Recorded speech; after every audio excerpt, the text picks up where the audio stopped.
जो भी कथा आप रसपान कर रहे हो इस चैनल को भी आप सब्सक्राइब करें।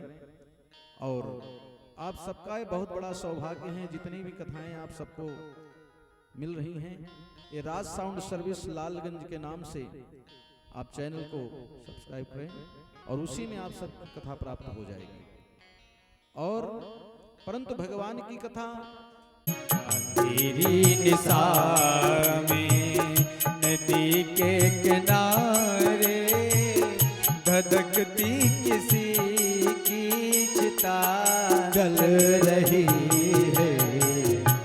मेरी निशा में नदी के किनारे धधकती किसी की चिता जल रही है।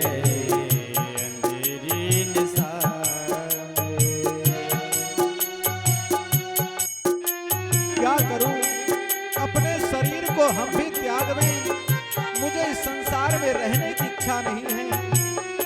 अपने हृदय की बात किससे कहें, ये दुनिया वाले इतने बड़े स्वार्थी हैं ना कि अपने सुख के सामने कोई पूछने वाला नहीं है।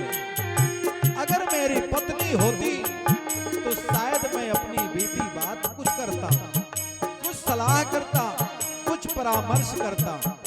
और मेरा तो प्यार जल ही रहा है, मेरी जिंदगी नष्ट हो रही है, अब मुझे जीने की इच्छा नहीं है। क्या चिता में मधुर प्यार जलते वो देखा, चिता में मधुर प्यार जलते वो देखा, असह वेदना से गगन रो रहा है। अंधेरी निशा में चिता में मधुर प्यार जलता वो देखा, चिता में मधुर प्यार जलता वो देखा, अंधेरी निशा में गगन रो रहा है। चिता में मधुर प्यार जलते वो देखा, असह वेदना से गगन रो रहा है। असह वेदना में नदी के किनारे धधकते किसी की चिता जल रही है। अंधेरी निशा में नदी के किनारे तड़प रहे हैं महाराज, धधकती अब मुझे राजमहल में जाने की इच्छा नहीं हो रही है। क्या करें, अपने शरीर को त्याग दें, अब मेरा इस संसार में कोई नहीं। और ऐसी दयनीय दशा को देख करके एकांत में बैठ करके ना उस पत्नी के वियोग में बैठे।